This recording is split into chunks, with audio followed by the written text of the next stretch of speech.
Right, I am cooked, people, but there is a lot to talk about here. Loads and loads. I've been walking around for, well, 2 days basically. Lot to get through. I've come over to where it's quiet, where the races were on earlier, because I've had UCI Gravel World Series, I've had mountain biking, I've had kids races, and I've retro mountain bike race as well.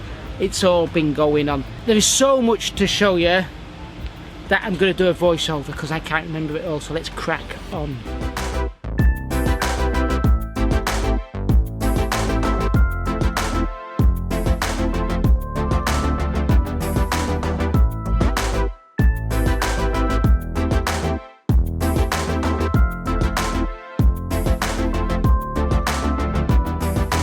Let's start the video with some expert craftsmanships from those people over in Italy, Passoni. If you don't know who these guys are, then sit yourself down and take a look at the exquisite craftsmanship of these titanium frames. They had 3 bikes on show at Sea Otter. Their Ciclo Prato, which is, I suppose, their Oro gravel bike. Just look at the finish on that. How they've managed to basically anodise the frame and match it to the carbon fork is beyond me. They also had what really tickled my fancy, the pure road race bike, something that you don't really see anymore.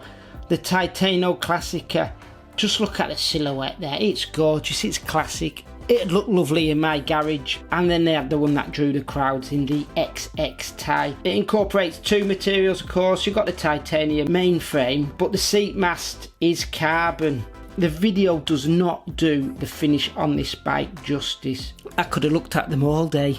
And yes, they are a little bit pricey, but definitely well worth it. Next up, over the other side of the Alps from Passoni, Mavic, those people in Annecy who did go through a bit of a rough time recently, are delivering some fresh and clean looking products. Nothing new in the shoes and helmets, just new colourways. What is new is a budget Cosmic S wheel set that retails for €1,000. They also had some sunglasses on display, which is new to the lineup. They looked alright, but to be honest, I don't understand why they would venture down this route after all the financial difficulties they've had over the past couple of years. Talking of sunglasses, South Korean company caught my eye, no pun intended. Lordax had some nice glasses on display, 2 models, but all made in Italy, where all good sunglasses are made, of course. Lens quality's great. I've got a pair in to test, and so far I am very happy with them. So stay tuned for that review in, well, hopefully the not too distant future while the sun's still shining. Rudy Project had their new helmet on display. Now, I always think it's a brand that's seriously underestimated. I'm a big fan of them, and the new helmet looks good. As for wheels, small Italian company that I have never heard of, Silent, I'm pretty sure that's how you pronounce it, had some crazy lightweight wheels on display. Gravel and road, and some of them are using them bad spokes to make them, well, even lighter. They do a 45mm deep section, one called the Wild LS, that tips the scale at something like 1,195 grams. Hookless rim design. Then they've got gravel wheels with a 29mm internal rip win. Hookless again, they come in at a crazy 1,155 grams. And then they've got, well, the weighty ones, haha. That weigh 1,310 grams. Again, they're a road wheel with 22mm internal width, and again hookless. Definitely a brand that I'll be keeping a close eye on. They also had pre-production prototype bar on show, and then they had their sister brand Angel, who make lightweight carbon and titanium frames. Now, one brand I wanted to get in this video is Roccacorba Girona. It's a clothing brand set up by a gentleman I met a few years back while I was riding up the Roccacorba climb.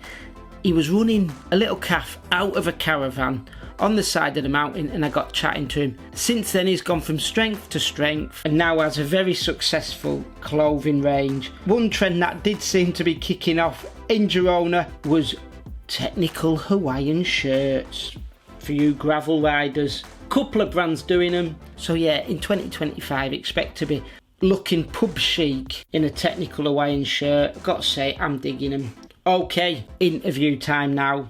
Are we ready? Always. Hello, I'm Damian from Lariumo Carbon.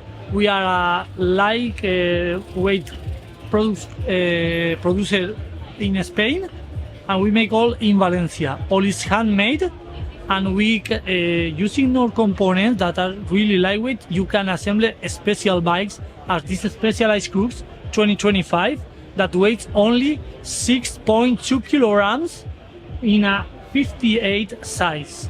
Okay, we are using in this bike a seat post or Nexium drag combo with a 220 grams in weight and our new carbon crankset.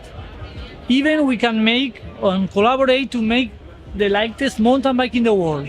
This mountain bike weighs only 5.8 kilograms with 4 suspension, and we have collaborated making the stem, the handlebar, and this really special combo seat post and saddle. It's a unique part in the world. It weighs 140 grams and is made especially for this bike. Even if it is assembled with our crankset.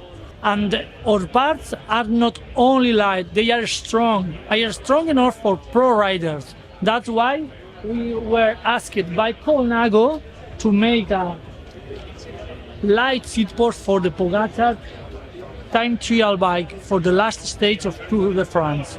And he was riding our seat post. Even last 3 years, Pogacar was riding our seat post during the Tour de France. He won 1 Tour de France and second place 2 times.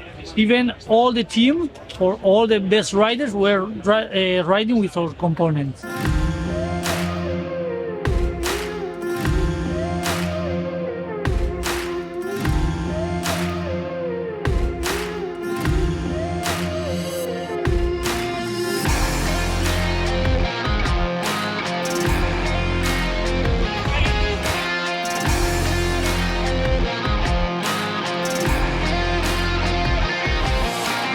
Phil Lucas here, working with Absolute Cycling, presenting our new bike computer, the One.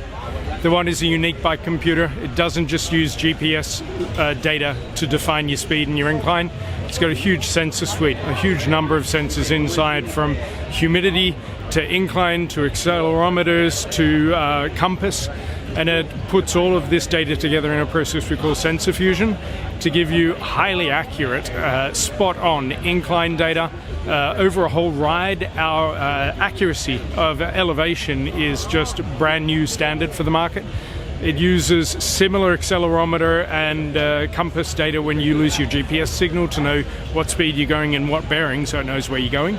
How long's it been in development then? Yeah, 6 years so far. We've been going for quite a while. Where's it based out of? It is a Dutch designed and manufactured product. The outside was done by a super famous Danish design bureau called Velo Designs, which is what gives it this super chic, nice aluminium exterior design to it. Yeah. Super high res screen as well, highest res on the market, 3.1 inch, and it gives you great, crisp, spot-on data. Every time you look at the screen, you know the incline is right. You know that the distance is right. It's a pleasant addition to navigation and riding challenging terrain.